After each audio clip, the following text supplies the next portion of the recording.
Hello and welcome to ज़रा हट के। मुबशर ज़ैदी, ज़रार खोड़ो और वसअतुल्ला ख़ान का सलाम कबूल कीजिए। कल रात से ख़बरें गर्दिश कर रही थीं और सोशल मीडिया पर कुछ इमेजेस भी चल रही थी कि खैबर पख्तूनख्वा के जो एसपी हैं रूरल जनाब ताहिर ख़ान दावर साहब, उनको 26 अक्टूबर को इस्लामाबाद से अगवा किया गया था और कल ये ख़बरें आई कि उनकी जो लाश है वो अफ़गानिस्तान के मशरक़ी सूबे नंगरहार की एक तहसील है, क्या ज़िला है दूर बाबा, वहाँ से मकामी अफराद को मिली। रात तक पाकिस्तानी अथॉरिटीज़, ख़ास तौर पर हमारे जो वज़ीर दाखिला हैं, बराए स्टेट मिनिस्टर जो हैं शहरियार आफरीदी, उन्होंने भी ये कहा था कि मामला हसास है, अभी हम कोई कंफर्म नहीं कर सकते। मगर पेशावर में जो घर है दावर साहब का, वहाँ पर बहुत लोग पहुंच गए थे कल रात तक ही और मुतज़ाद ख़बरें आ रही थी। फैमिली भी खासी परेशान थी। आज मैंने एक जगह पढ़ा भी कि जब लोग गए तो ज़ाहिर है उनके बच्चे और भाई रोने लगे। और ये सब कैसे हुआ, ये अभी तक एक बहुत ही पुरस्रार कहानी है। मैंने कभी नहीं देखा कि सीनियर सहाफ़ी रहीमुल्लाह यूसुफ़ज़ई साहब, जो कि अथॉरिटी हैं अफ़गानिस्तान अफेयर्स पे, उन्होंने भी आज ट्वीट की। उन्होंने कहा कि अक्टूबर 26 को ये इस्लामाबाद से अगवा होते हैं और कल वो वहाँ अफ़गानिस्तान के सूबे नंगरहार से उनकी लाश बरामद होती है। ये मिस्ट्री कैसे हुई, क्या हुआ, तो हमने अपनी तौर पर थोड़ी खोज लगाने की कोशिश की कि अभी तक इन्वेस्टिगेशंस क्या कह रही हैं।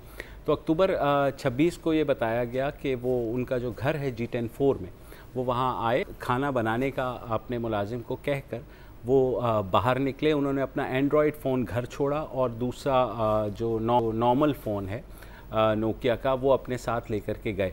उसके बाद F10 में वो एंटर होते हैं। पुलिस के मुताबिक वहाँ उनका फ़ोन बंद हो गया और उसके बाद से उनका पता नहीं चला। अगले दिन उनका फ़ोन जहलुम के नज़दीक जगह है सराय आलमगीर, उसके वहाँ पर 2 मिनट के लिए खुला और वहाँ से एक मैसेज उनकी फ़ैमिली को गया कि don't worry, I am well, I will return soon. ये मैसेज अंग्रेज़ी में था और उनकी अहलिया को भेजा गया। अब जिसने भी भेजा शायद उसे नहीं पता था कि दावर साहब की जो अहलियाँ हैं वो पढ़ी लिखी नहीं हैं और वो कभी उनको मैसेज नहीं भेजते। उर्दू में मैसेज भेजते हैं? नहीं, वो पढ़ी लिखी हैं, वो उर्दू भी नहीं पढ़ सकती, तो वो कभी मैसेज उस तरह से भेजते नहीं थे। तो उन्होंने ज़ाहिर जो दावर साहब के भाई को मैसेज भी दिखाया। पुलिस हैज़ ऑल दी, तो ये अभी भी मिस्ट्री है कि दूसरी बात आप ये कह रहे थे ना, जैसे वसत भी कह रहा था कि वो अंग्रेज़ी में मैसेजेस लिखते ही नहीं थे। तो ये वो हुआ। उससे पहले की भी ये कहानी है कि एक हफ़्ते कबल उन्होंने इस्लामाबाद से कुछ जिहादी जो है लोगों को पकड़ा और इस्लामाबाद से उन्होंने अरेस्ट किया और उसके बाद जो है ना इस्लामाबाद के करीब से, और वो वहाँ गए वापस लेकर के। तो उनको फ़ोन आए नामालूम नंबर से, जो हो सकता है अफ़गानिस्तान से हो, यू नेवर नो, कि जनाब इन लोगों को आप छोड़ें वरना आपकी खैर नहीं है। तो उसके ऊपर कहा यह जाता है कि उन्होंने ख़ासा रिएक्शन शो किया। उन्होंने कहा मैं नहीं छोड़ूंगा, क्योंकि ये पहले भी तालिबान के ख़िलाफ़ इन्होंने ख़ासा जो है काम किया है। उनके कुछ हाइड आउट्स बस्ट किए थे, जिसके बाद 2 दफ़ा इनके ऊपर ख़ुदकुश हमला भी हो चुका है।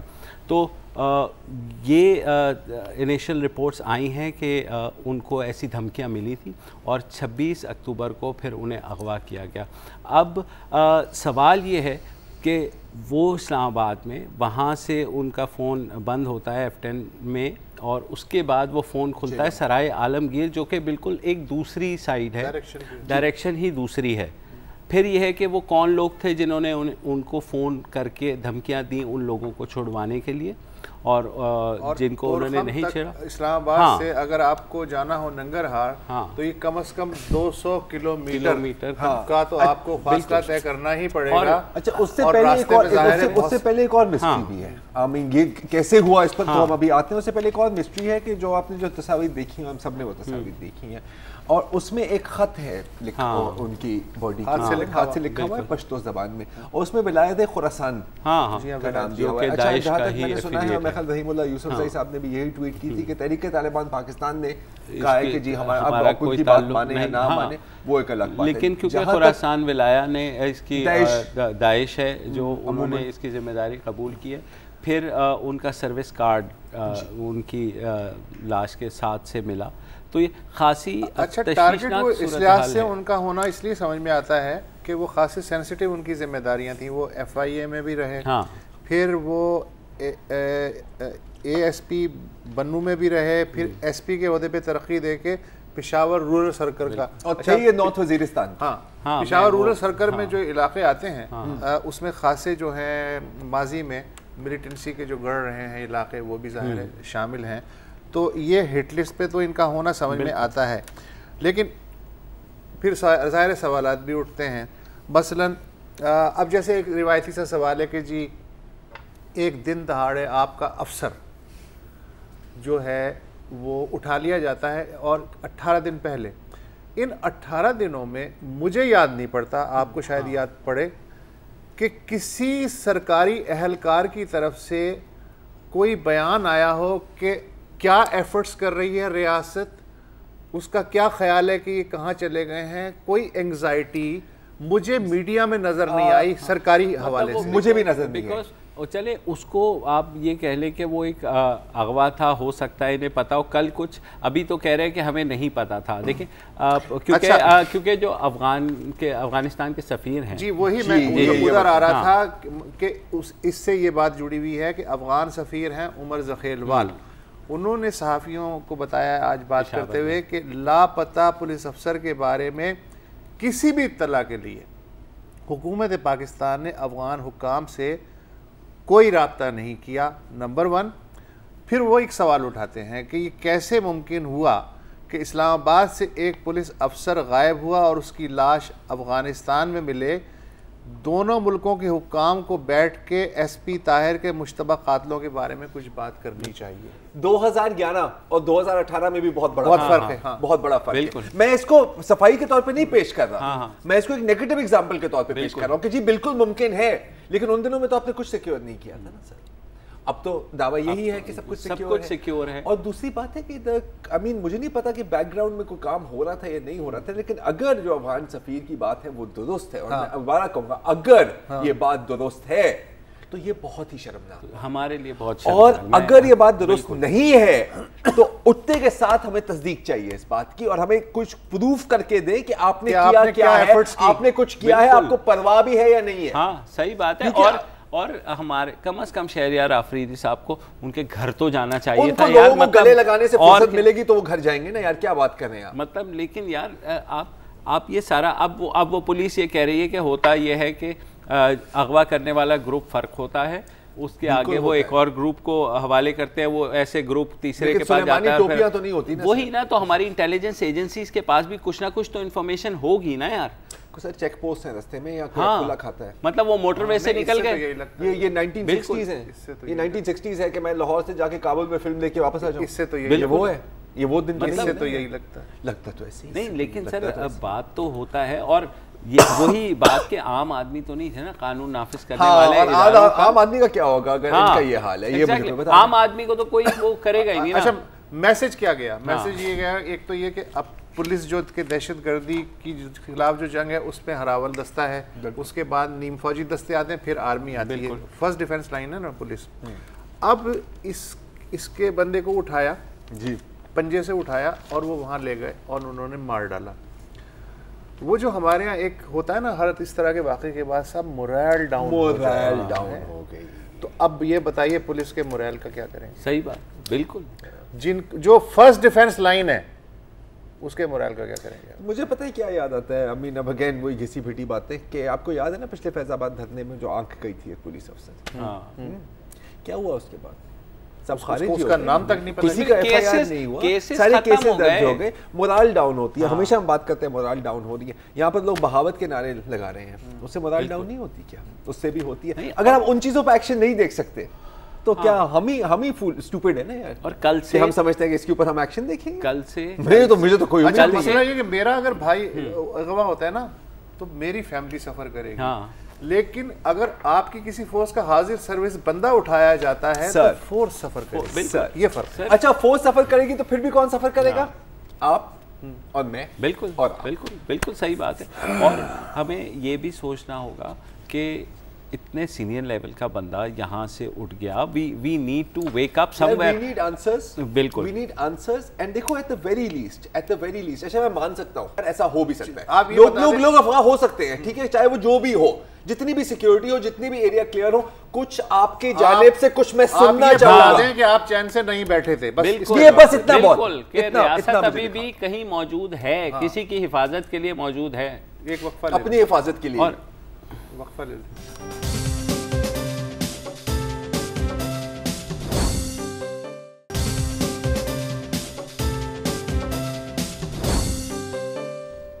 Welcome back. हम बात कर रहे हैं पुलिस एसपी ताहिर खान दावड़ जिनका कत्ल हुआ अफ़गानिस्तान के सूबे नंगरहार में, और उस बारे में हमने तफसील से बात की। आज जो MNA हैं मोहसिन दावड़, उन्होंने ऐलान किया है कि कल पूरे मुल्क में इसके ख़िलाफ़ प्रोटेस्ट होगा। एक छोटी सी बात है जो कि मैं कहना चाहता हूँ, आपको याद होगा नकीबुल्लाह महसूद का वाक़या, उसके बाद महसूद कबीले की तरफ से जो रिएक्शन आया, दावड़ कबीला भी जो बहुत बड़ा कबीला है, और उन्होंने जब ये ऐलान किया है तो ये चीज़ और मज़ीद जो है ये आप कहें कि हुकूमत मुखालिफ जो वो होगा, और ज़ाहिर है वो बिल्कुल जस्टिफाइड हैं ये एहतजाज करने पे, क्योंकि रियासत और हुकूमत अभी तक इस कत्ल पर खामोश है। हमने वज़ीर आज़म से कोई लफ्ज़ नहीं सुना, किसी से भी कुछ नहीं सुना। वज़ीर आज़म तो बहुत बड़े हैं, हमने तो किसी से कुछ नहीं सुना, यही सुना है कि जी बहुत हसास मामला है, इस पर हम बात नहीं कर सकते। तो कम अज़ कम अगर और कुछ नहीं कर सकते तो उस ख़ानदान के जा कर के ज़ख्मों पर मरहम रख दें, कुछ कर। दावड़ कबीले ने एक जिरगा भी लेके गए थे इस्लामाबाद पिछले दिनों, बीच में बिल्कुल बात हुई थी। लेकिन आप ये देखिएगा कि ये जो अब आवाज़ दोबारा इस कबीले की जानिब से बुलंद होगी, वो जाहिर है वो यही चीज़ें बाद में बलून अप होती हैं जो ये नहीं सर, हम इलाज नहीं कराते जब तक हम ICU में नहीं जाते, ये हमारा अलमिया, ये हमारा SOP है। बहरहाल अब इस तरह के मौजू के बाद थोड़ी सी कंपैरेटिवली खबर पर बात करना थोड़ा सा अजीब लगता है, लेकिन कोशिश कर लेते हैं। वसत साहब, कल आप ये जो चिन्होट की हम कहानी बता रहे थे ना जी, निकाह जो मतलब वो मौलाना साहब का था ना, बोलो पेंसिल तेरी शादी कैंसिल, वो वाला जो हिसाब था कल चिन्होट में, उस पर हम बात कर रहे थे। आपने एक जुमला बोला था शुरू में ही ना कि नीम हकीम खतरा जान, नीम मुल्ला खतरा ईमान, और नीम खबर खतरा सुओ मोटो। यहाँ पर आज हमने ये देखा है, ठीक है। और वो क्यों? क्योंकि आपने कल ये हेडलाइंस और ये सुर्खियाँ आपने देखी होंगी ढुन करते हुए कि हुकूमत में अहलियत नामंसूबा बंदी, ये चीफ जस्टिस साकिब निसार ने कहा था मीडिया के मुताबिक, कुछ निजी चैनल्स और निजी अखबारात के मुताबिक टिकर चला सोशल मीडिया पे, जो जियो न्यूज़ का वो है उस पे ये खबर आई, जिस पे शोर मच गया, और रात को प्रोग्राम भी हुआ करंट अफेयर्स के, फिर वहां पर और चैनल्स ने भी चलाने लगे, लोगों ने कहा कि जरूर कहा होगा, इतने लोग कह रहे हैं तो कहा ही होगा, और फिर जाहिर है कि इसके ऊपर फिर टॉक शोज हो। क्या मतलब है इसका? क्या अब चीफ जस्टिस के निशाने मौजूदा हुकूमत की तरफ चल गए हैं? अब आने वाले दिनों में क्या होगा? ढुन जो टिपिकल अंदाज होता है। मसला सिर्फ ये है कि according to the honourable supreme court and honourable chief justice ऐसी कोई बात की ही नहीं गई थी। अच्छा, रिपोर्टिंग क्या हुई थी कि एक केस की समाअत हो रही थी जो बनी गाला में गैर कानूनी तामीरात का जो केस चल रहा है या इंक्रोचमेंट्स का जो भी, उसके दौरान चीफ जस्टिस साहब ने CDA को काफ़ी लिताड़ा, ठीक है, और कहा कि चलो आपका कोई प्लान नहीं है, आप यहाँ ग्रीन बेल्ट से रोड निकालोगे, क्या करोगे? और फिर एक लाइन रिपोर्ट आई कि the present incumbent government does not lakhs capability and planning, ठीक है। अब मुझे याद है जब ये चल रहा था, और सोशल मीडिया में तो आपको पता होता है ना कि एक होता है कि जो भी टिकर आता है लोग कहते हैं इसके बारे में आपका क्या ख्याल है, जवाब दो, जवाब क्यों नहीं दे रहे, डरते हो क्या? हालांकि कोई डरने की बात होती नहीं है बॉस, बंदा थोड़ा एहतियात करता है। एक दो आवाज़ें आई उसी वक्त ही जब ये चला ना, तो एक सुप्रीम कोर्ट का रिपोर्टर है सिद्दीक जान, जिनका जो ताल्लुक़ 92 न्यूज़ से है, उन्होंने ये कहा जब ये टिकर कि ये मिसलीडिंग है, ऐसी बात नहीं हुई। बिल्कुल। और अच्छा, जो है उन्होंने कहा मैं एक वीडियो भी रिकॉर्ड करूँगा, शाम को आपको तफसील से बताऊँगा। अच्छा, सुप्रीम कोर्ट का भी कहना है, सुप्रीम कोर्ट ने सुओ मोटो इसके ऊपर ले लिया है उस चैनल और अखबार के खिलाफ, मेरा ख्याल है, और उनमें ये कह रहे हैं कि हमने ऐसी कोई ऑब्जर्वेशन नहीं की दी थी वफाकी हुकूमत के बारे में। हमने जो बात की थी, हमने CDA के बारे में बात की थी, और ये भी कहा है कि हमारे पास रिकॉर्डिंग भी है भाई, आप चाहे तो नहीं, वो तो सुप्रीम कोर्ट में जो तमाम प्रोसीडिंग्स है वो रिकॉर्डेड होते हैं, रिकॉर्डेड जो वाकई तौर पर इन कैमरा हम कहते हैं। नहीं, आई नो वो क्योंकि जब जजेस जजमेंट्स लिखते हैं तो they hear all those arguments again and again. बिल्कुल, वो तो मैटर ऑफ रिकॉर्ड के लिए होता है, तो इसकी बात तो तस्दीक हो सकती है। अच्छा, ऐसे होता कैसे है? ठीक है, ये भी एक इंटरेस्टिंग बात है कि एक तो आप कहें कि मलिशियस इंटेंट थी, मेरा नहीं ख्याल कि यहाँ पर कोई मलिशियस इंटेंट थी। ठीक है, ये खबर दी, शायद उसने सही तरह नहीं सुना, या अगर सुना भी सही, या अगर चीफ जस्टिस साहब के मुंह से ये भी निकल गया था कि जी इस हुकूमत के पास, ये तो क्लियर है कि वो हुकूमत की बात नहीं कर रहा, वो हुकूमती इदारों की बात कर रहा है। क्योंकि आप ये नहीं एक जुमला नहीं निकालते, आप देखते हैं कि उसके पहले वाला जुमला क्या था, उसके बाद वाला जुमला क्या है, बात क्या हो रही है। अक्सर आजकल जो रिवायत एक बन गई है कि जी बहुत रिपोर्टर्स बाकायदगी से अपना काम करते हैं, मेहनत के साथ, दयानतदारी के साथ, लेकिन अब ये एक सिलसिला भी हो गया है कि रिपोर्टर्स के व्हाट्सएप ग्रुप्स भी हैं। ठीक है, तो जो रिपोर्टर वहाँ पे नहीं भी है वो कहता है यार तुम टिकट डाल देना व्हाट्सएप पर, मैं वहाँ से उठा लूँगा, मैं बिस्तर पे लेटा हूँगा, मैं बिस्तर पे लेटा हूँगा, किसी को क्या पता है, मैंने वहाँ से फाइल कर देनी है। सही बात। दूसरा जो बहुत बड़ा मसला है और मैं इसका गवाह हूँ, और वो है भेड़ चाल। अब नाजरीन को ये बड़ी अजीब बात लगेगी, पता सुनने के बाद शायद आप कहें कि आप किस तरह के संग दिल लोग हैं, और हम हैं एक लिहाज से, कि जब हालात बहुत ख़राब थे ना पाकिस्तान में, और दिन में 2-2, 3-3 धमाके हो रहे होते थे, याद है ना आपको?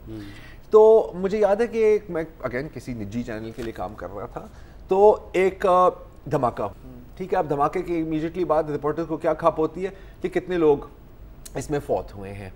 वहाँ पर हमारा जो रिपोर्टर था वो कह रहा था कि जी 6 लोग हलाक हुए हैं, लेकिन उस पर प्रेशर आया कि लेकिन जियो तो कह रहा है कि 10 लोग हलाक हो गए हैं। फाइनली उसने कहा मैं पुलिस से भी बात की, मैंने हस्पताल इंतज़ामिया से भी बात की, लेकिन ये इतना ही है, इतने ही लोग फौत हुए हैं। वो कह रहे हैं कि नहीं जियो पे, तो उसने कहा, फाइनली वो थक गया, उसने कहा कि मैं 4 और लोग मार देता हूँ आपके खातिर, लेकिन फिर उनको दोबारा जिंदा करना बहुत मुश्किल होगा। शाहिद अफरीदी के साथ क्या हुआ है आज पता है आपको? एक जुमला बोला है और वो हर जगह उसकी हेडलाइन बन गई, खासतौर पर इंडियन मीडिया में। तो पहले तो आपको सुना देते हैं, और मैंने भी मीडिया के अंदाज में, क्योंकि छोटा जुमला है, मैंने 2 दफ़ा उसको जोड़ दिया। सुनाई जी कि शाहिद अफरीदी साहब ने क्या कहा है जो सुर्खियां बनी है। नहीं चाहिए पाकिस्तान को, पाकिस्तान से 4 सूबे नहीं संभल रहे, नहीं चाहिए पाकिस्तान को, पाकिस्तान से 4 सूबे नहीं संभल रहे। बात हो रही थी कश्मीर पे, ये एक पाकिस्तानी कन्वेंशन थी कहीं, और उन्होंने कहा कि जी देखें पाकिस्तान को कश्मीर नहीं चाहिए, 4 सूबे नहीं समाज से संभाले जा रहे। तो फिर इंडियन मीडिया ने इस बात को पिक किया। कैसे पिक किया ये भी बड़ा मजेदार है, जरा सुनाई जी के हमारे भाई इंडियन मीडिया में क्या कह रहे हैं इसके बारे में। Shahid Afridi is in the news again. He has lessons for Pakistan Prime Minister Imran Khan. Afridi has admitted, Shahid Afridi, the cricketer, that Pakistan cannot demand Kashmir or cannot handle the Kashmir issue. These are lessons coming in from a well-known cricketer in Pakistan. In that country, he is, of course, the darling of the masses there. He has admitted that Imran Khan needs to understand that Pakistan cannot demand Kashmir. Pradeep Datta on the phone line. Pradeep, what are the details? What has Afridi said? See, Afridi has said that the Pakistan has no control over any of the 4 provinces in Pakistan, and they are not taking care of them. So Pakistan has no right to, in fact, talk about the Kashmir. And I think this is a good statement that has come from Shahid Afridi's side that clearly indicates that out of Pakistan, at least, he is not under the influence of inter-service intelligence, and he is speaking truth, because he's same Shahid Afridi who had been tweeting on different issues that always trying to criticize India. Pakistan can not demand Kashmir, it is a message for Imran Khan. मतलब कहां से बात कहां पहुंच गई, और ये अब इसमें भी घुस गया कि जी इसका ये मतलब है कि ये वाहिद पाकिस्तान ही है जिसके ऊपर ISI का दबाव नहीं है। मतलब असल में क्या कहा था, असल में क्या कहा था सर? मेरा ख्याल है कि अभी हमें ब्रेक लेनी है, लेकिन उसके बाद मैं आपको सुनाऊंगा। ब्रेक ले लें या आपने कोई उमर अब्दुल्ला? मैं सिर्फ उमर अब्दुल्ला जो कि साबिक वजीर आला भी रहे हैं मकबूजा कश्मीर के, उन्होंने एक ट्वीट की, उन्होंने कहा कि भाई आप पूरा तो सुन लेते, उसने क्या कहा है। उसने कश्मीर के साथ अपनी वाबस्तगी का इजहार किया है, और आपका ये ख्याल है कि अगर वो ये कह रहा है कि कश्मीर जो है वो दो अलग उसको एक टेरिटरी बना दे। ब्रेक ले लेते हैं, ब्रेक के बाद हम सुनाई देते हैं कि शाहिद अफरीदी साहब ने कहा क्या था। जी ब्रेक ले लीजिए।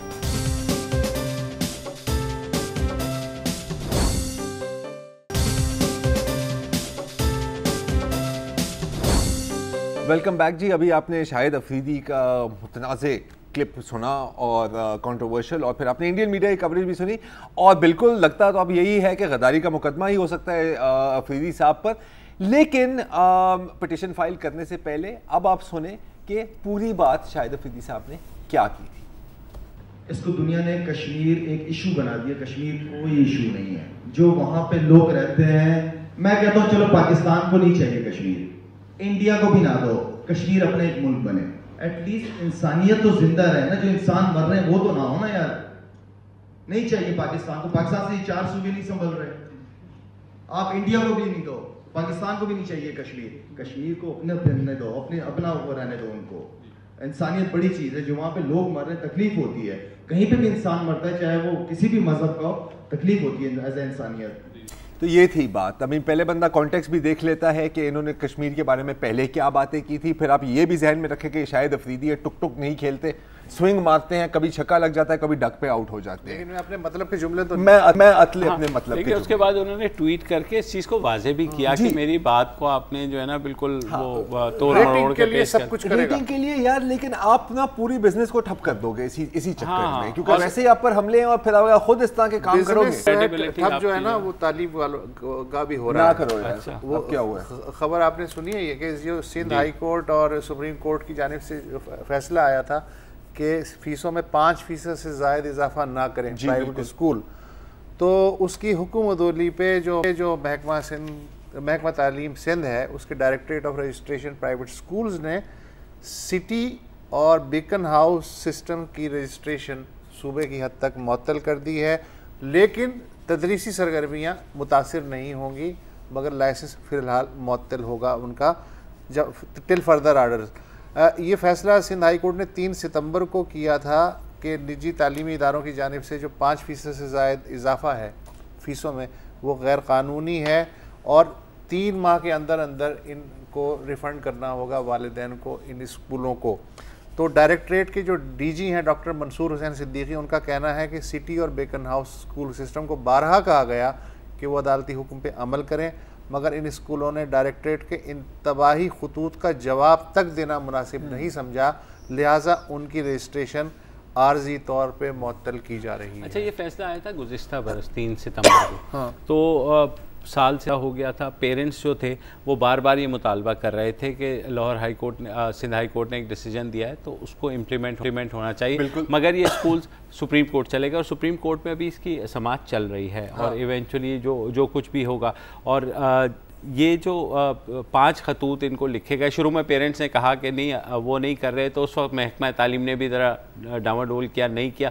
फिर जब उनका प्रेशर पड़ा तो फिर एक के बाद एक और टोटल 5 खत इनको लिखे गए कि जनाब ये अब सिंध हाई कोर्ट का फ़ैसला है, आप 5% जो है इसको कम करते हैं। मगर इंस्टेड वो ज़ाहिर है वो सुप्रीम कोर्ट चले गए और ज़ाहिर है बड़े बड़े लॉयर हायर कर सकते हैं, तो सुप्रीम कोर्ट में अभी वो केस चल रहा है। तो अब उनकी भी एक प्रेस रिलीज़ आई है बीकन हाउस सिटी की जानिब से, जिसमें उन्होंने कहा है कि जनाब ये जो सिंध हाई कोर्ट का आज जो महकमा तालीम का फ़ैसला है ये गैर कानूनी है, और क्योंकि केस सुप्रीम कोर्ट में चल रहा है तो वो नहीं जो है इस तरह का फ़ैसला हमें कबूल नहीं है।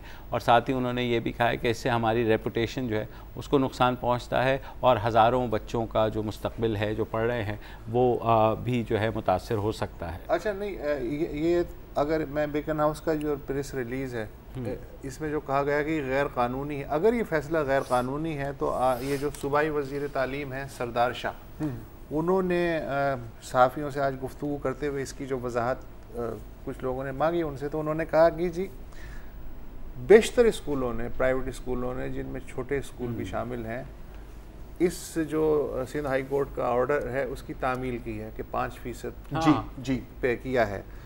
तो ये जो बड़ी चेन्स वाले स्कूल हैं इनके क्या सुरखाब के पर लगे हुए हैं या क्या है? तो अगर इल्लीगल ऑर्डर है तो फिर तो सबके लिए है ना, फिर उन्होंने क्यों पाबंदी की? और आप जो हैं वो किस बिरते पे ये कह रहे हैं कि वो इस बिरते पे कह रहे हैं कि वो क्योंकि सुप्रीम कोर्ट में उन्होंने चैलेंज कर लिया है। सिंध हाई कोर्ट का फैसला है तो इल्लीगल कैसे हो गया? ये नहीं सर, ये उन्होंने इस कदम को कहा है, उन्होंने कहा है क्योंकि हमने सुप्रीम कोर्ट में चैलेंज किया हुआ है और मैटर सब जुडिस है, तो सुप्रीम कोर्ट का जब तक फैसला नहीं आ जाता तब तक जो है क्या सुप्रीम कोर्ट ने स्टे दिया है उन्हें? नहीं, वो तो अब जाहिर है ये स्टे मांगेंगे ना जा करके। हाँ, तो जब तक ये स्टे नहीं है तब तक तो सिंध हाई कोर्ट के फैसले पे ही अमल करना पड़ेगा। सिंध एजुकेशन डिपार्टमेंट भी कर सकती है। और पेरेंट्स से मुझे याद है जब पेरेंट्स ने ये स्ट्रगल शुरू की थी, आपको याद होगा 10-10 पेरेंट्स कुत्ते लेकर के खड़े होते थे वहाँ पर स्कूलों के सामने, और अक्सर मजाक उड़ता था। बहुत से बच्चों को बहुत से निजी स्कूलों ने पीनलाइज किया, उनको स्कूलों से निकाला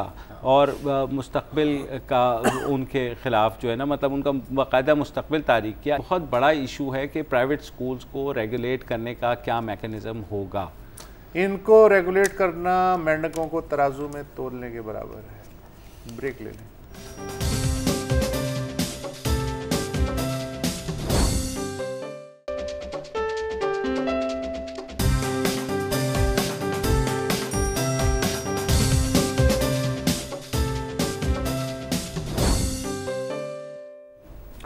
वेलकम बैक। हाल ही में कोक स्टूडियो ने जब कोको कोरीना का अपना एक वर्जन बनाया था मोमिना मुस्तहसन और अहद रजा मीर की आवाज़ में, तो ये जो जर्रार हैं और ये जो मुबशिर हैं, इन्होंने वो मजाक उड़ाया उसका कि इसकी तो आवाज़ नहीं है, ये तो बेसुरे हैं, इन्हें तो तमीज़ नहीं है।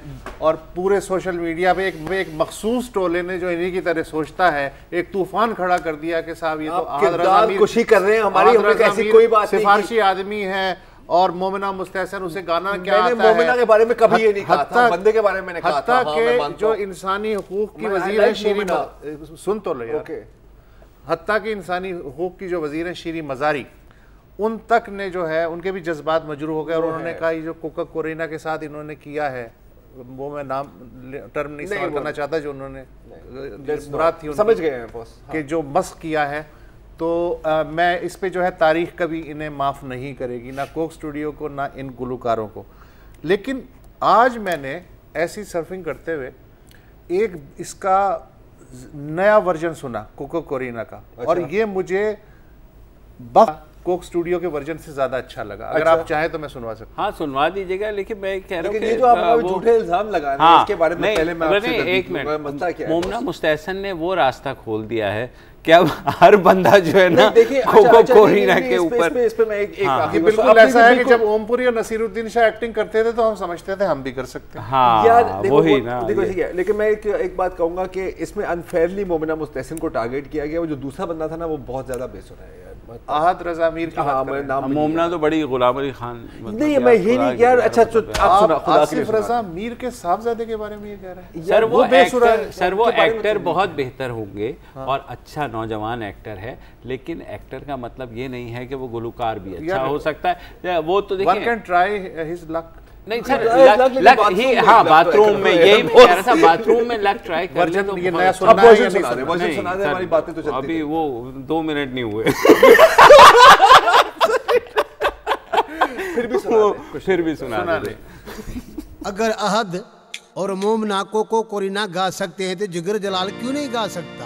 ओ जंगल में ढूंढा के शहरों में ढूंढा, मगर मुझको कोको कोरीना कहीं नहीं मिली। उस्ताद बाजीवारा, फिर आशिक क्या करे? तोबा।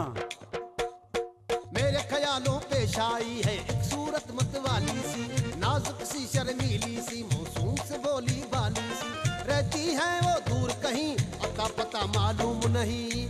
कोको कोरीना यार, कोको कोरीना, कोको कोरीना, कोको कोरीना। भलो भलो